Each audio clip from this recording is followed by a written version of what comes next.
Oh, you're here. It's been a minute. How are you? You okay? Me? Yeah, I've been super busy. I moved house, did a long overdue trip back to Denmark, and I honestly didn't expect to play much at all, but I've squeezed in a few games here and there. But I ended up trying more than I expected to, a mix of backlog and new stuff that I found interesting. Some of them work better on Steam Deck, others on PC. Now, they're not all must-plays for everyone, but I'd still recommend all of the games, depending on what you're looking for. So here's what I played while I was gone, why it clicked for me, and just maybe something here will hit at the right time for you too. I really liked the first Hades, and the second one has been in early access for a while now, so I decided to pick it up because the developers publicly announced that the game's next update will be the full release, and that they will probably make it more expensive. Honestly, it will be worth the price. The first Hades was just fantastic, and Hades 2 is more of that, but refined and better in every way. If Hades is completely foreign to you, it's a fast-paced action roguelite with huge variety. It definitely has that just one more round thing. So you know the sensation when you're playing a game and suddenly it's 2 hours past bedtime? But if somehow you missed the first one, you should definitely get that, because once you're ready for Hades 2, you can probably find it for a great price as well. In this one you play as Melinoe? Melinoe? Who knows? Okay, in this one you play as Melino, the sister of Zagreus, who was the protagonist of the first game. Supergiant Games really has found the perfect blend of familiar but fresh with this one, and the game is perfect on handhelds as well. If you want to pick this one up, it's on Steam in early access for roughly 25 bucks. So I've had my eyes on The Altars for a while now. The premise is just so unique and weird and exciting. It finally released recently, and as of recording, it's sitting at a very respectable 84 on Metacritic. For me, this game is a great example of where things are headed. AAA might be fizzling out a bit, but AA, like, that's where all the cool stuff is happening. That could be a topic for another video. Is that something we should explore? Let me know in the comments. Anyways, here's the setup for the game. You play as Jan Dolsky, and you've just crash landed on a hostile alien planet. The rest of your crew is dead. Your only shot at survival is to build a new crew by cloning yourself, sort of. What you're really doing is creating alternate versions of yourself. Like, what if you never went to university? Or you got married, or you stood up to an abusive father. Each of those decisions would have changed who you became, and that's what these altars are.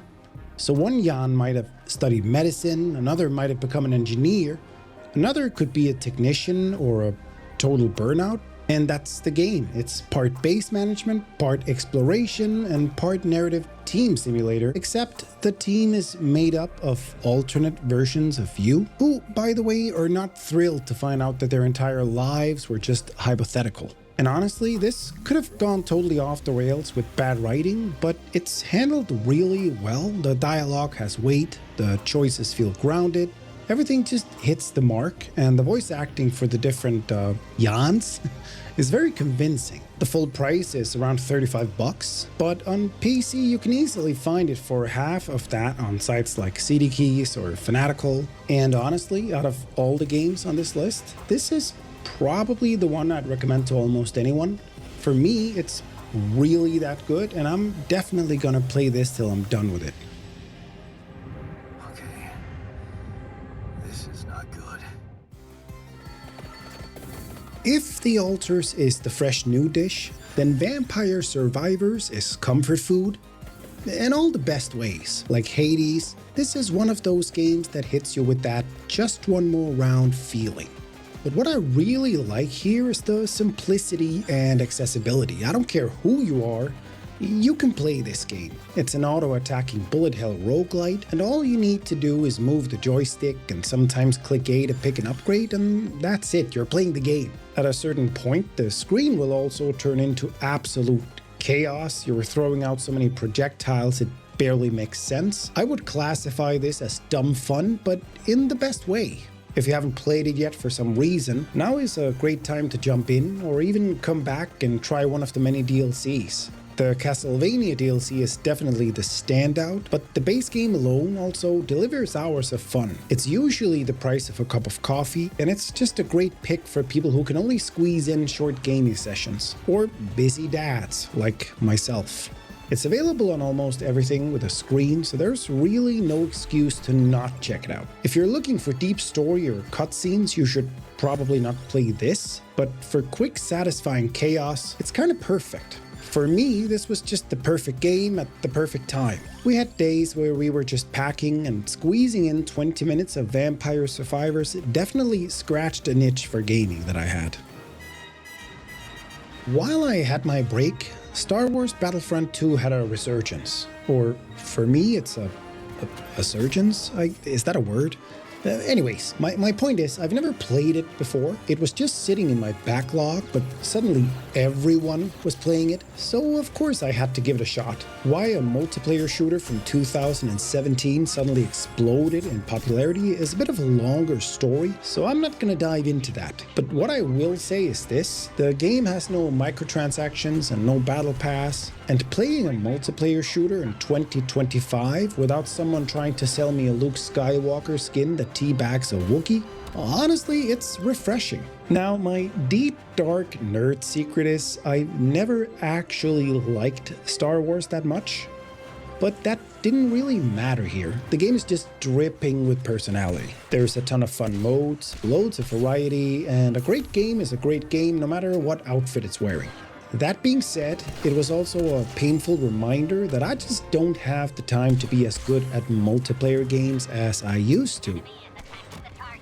Don't get me wrong, I can hold my own, but the 2007 version of me who had nothing better to do than grind Call of Duty and drop kill streaks, that guy is long gone. Still, this one just hit right for a couple of weeks. I had been playing Marvel Rivals since launch, but recently just had enough and bounced off hard. Battlefront 2 does the opposite of all the things that started to wear me down in that game, so if multiplayer or Star Wars is your jam, or you just want a shooter that doesn't ask for your credit card at the door, this is worth checking out. It's included with Game Pass, or you can often find it on sale for a very cheap price. I have such a huge backlog that sometimes I sort my Steam library by Metacritic score, and Yusant had just been sitting there in the mid-80s. It's a leftover I have from my Humble Bundle membership. I went in almost completely blind, and I instantly loved the vibe. It just hit the right spot, especially in the middle of all the packing chaos. Yusant is a climbing game that really leans into the feeling of climbing without forgetting it's still a game. Each arm is controlled by a separate trigger. You can raise and lower yourself with a rope. There's more to it, but I won't spoil the mechanics. What I will say is this: it kind of gave me the same vibe as my girlfriend doing a coloring book. It has this calm, satisfying task feel, and then it's also occasionally interrupted by just the right amount of puzzling. It's a great wind-down game, especially if you're feeling overwhelmed by the constant dopamine hits from live service with their unlocks and pop-ups and XP and... well, you know, this is the polar opposite, and that's what makes it special. If you're on PC, you can find it on sites like CD Keys for just a few bucks, and at that price, it's kind of a steal. Now, this is definitely the weirdest pick on this list, and honestly, I'm still not sure if I actually recommend it. It's called The Executive Movie Industry Tycoon, and when I booted it up, I was hoping for something like The Movies, you know, that old Lionhead game where you actually built studios and watched your films play out. But this game, this is not that. This is a lot more like a game called Game Dev Tycoon. Lots of menus, naming movies, assigning tasks, tracking budgets. And while I played it on my Steam Deck during quiet evenings in Denmark, I would absolutely not recommend playing it on a handheld. You need a mouse and a keyboard for this one. There's just way too much clicking and typing. That being said, I did have fun with it. It's definitely rough around the edges and not as strong as the games that inspired it. But if you're a movie nerd and you enjoy micromanaging spreadsheets and fictional directors, you might get a kick out of it. I also got this one on Humble Bundle, and I'd only really recommend picking it up on sale. But for 5 to 10 hours, it scratches a very specific itch. And that's pretty much what I played during my break, and these were exactly what I needed. But now I want to hear from you. What have you been playing lately?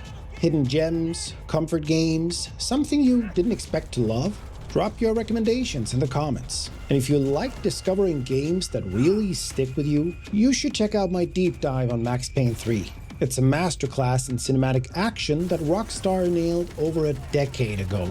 And the way it blends story with gameplay might just be Rockstar's best work ever. Click here to watch, subscribe for more, and I'll see you in the next one. Are we dead? No such luck. We gotta go.